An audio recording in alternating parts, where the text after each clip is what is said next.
And our word for today on this memorial of St. Francis of Assisi this Wednesday, October the 4th, our words for today, sad at heart, our words for today, are reading from the book of the prophet Nehemiah, chapter 2. In the month Nisan of the 20th year of King Artaxerxes, when the wine was in my charge, I took some and offered it to the king. As I had never before been sad in his presence, the king asked me, "Why do you look sad? If you are not sick, you must be sad at heart." Though I was seized with fear, I answered the king, "May the king live forever.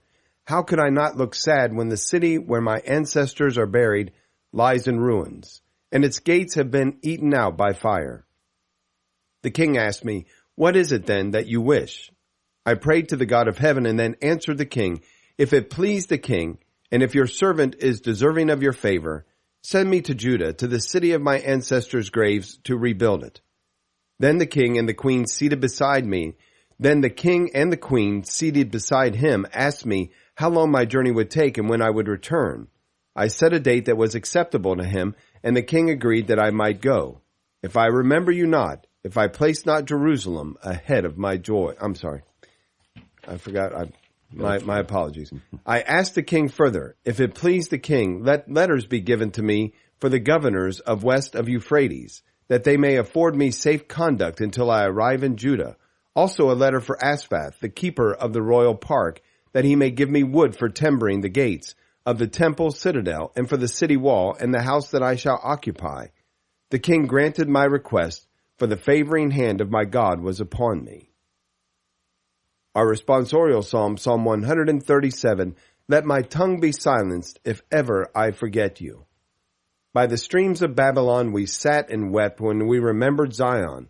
On the aspens of the land we hung up our harps. Though there our ancestors asked of us the lyrics of our songs, and our despoilers urged us to be joyous, sing for us the songs of Zion. How could we sing a song of the Lord in a foreign land? If I forget you, Jerusalem, may my right hand be forgotten. May my tongue cleave to my palate, if I remember you not, if I place not Jerusalem ahead of my joy. Alleluia, alleluia. I consider all things so much rubbish, that I may gain Christ and be found in him. Alleluia, alleluia. Our Gospel from Luke. As Jesus and his disciples were proceeding him on their journey, someone said to him, "I will follow you wherever you go." Jesus answered him, "Foxes have dens and birds of the sky have nests, but the Son of Man has nowhere to rest his head." And to another he said, "Follow me." But he replied, "Lord, let me go first and bury my father."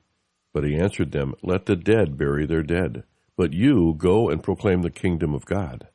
And another said, "I will follow you, Lord, but first let me say farewell to my family at home." Jesus answered him, "No one who sets a hand to the plow and looks to what was left behind is fit for the kingdom of God." In our words for today, sad of heart, our words for today. Our Holy Father's thoughts regarding today's gospel reading. These he shared during his Angelus address on July the 9th, 2023, just a little earlier this year. The gospel contains a very beautiful prayer of Jesus, who addresses the Father, saying, "I thank thee, Lord of heaven and earth, that thou hast hidden these things from the wise and understanding and revealed them to babes." But what things is Jesus talking about? And then, who are these babes to whom such things are revealed? Let us reflect on this, on the things for which Jesus praises his Father, and on the babes who know how to welcome them. God reveals himself by liberating and healing the human person. Let us not forget this. God reveals himself by liberating and healing the human person, and he does this with a gracious love, a love that saves. That is why Jesus praises his Father, because his greatness consists in love, and he never works outside of love. But his greatness in love is not understood by those who presume to be great and who fabricate a God in their own image, powerful, inflexible, vindictive. The little children instead know how to welcome them, and Jesus praises the Father for them. "I bless you," he says, "because you have revealed the kingdom of heaven to the little ones." Jesus praises him for the simple people whose hearts are free from presumption and self-love. The little ones are those who, like children, feel their need and are not self-sufficient. They are open to God and allow themselves to be amazed at his works. They know how to read his signs, to marvel at the miracles of his love. This is the correct behavior to have before God's works, to take a photograph of his works in our minds so that they may be impressed in our hearts and then developed in our lives through many good deeds, so that this photograph of God, who is love, becomes even brighter in us and through us. So this is our Holy Father reflecting on a different gospel reading, but the connection is clear here, that God is a God of love, and that he has called us into a deeper understanding and a deeper walk with him, that there is nothing that takes precedence over him. Our words for today, sad at heart. Well, we see this reflected very clearly in the first reading today from the book of the prophet Nehemiah. And what has happened, obviously the people of God have been dispersed, and now they are among pagans, among Gentiles. And they have been taken away from their homeland. They've been taken away from Jerusalem.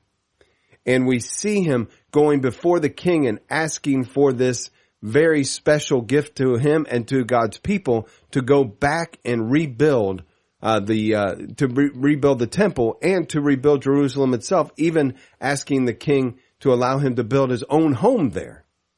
And so it's interesting to me that the king and the queen ask him, how long will you be gone? And he gives them a date. And they are satisfied with that. Well, then the task before him is not a 2-week task. The task before him has to be something that he's calculated to take place over years and years and years. And yet the king says, go. Go therefore and do it. Why? Because he had won God's favor. He did not introduce himself to the king on the first day and say, your graciousness, this is what I'm asking of you. The king would have said, off with his head. No, he had won favor with the king by the way that he served him. Remember his position. He is taken in as a slave.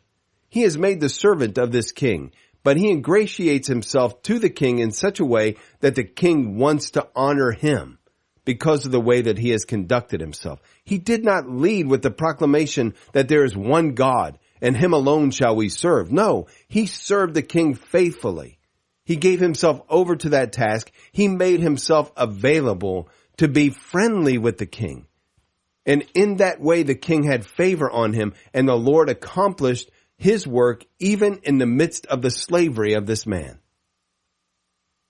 And so it is what we're called to do. Pope Francis raises it over and over and over again. The proclamation of the gospel begins first by listening. By listening. Not by proclaiming, not by proclamation. Certainly this is what happens here in the book of the prophet Nathaniel. But here is the thing, Nehemiah, I'm sorry. Here is the thing.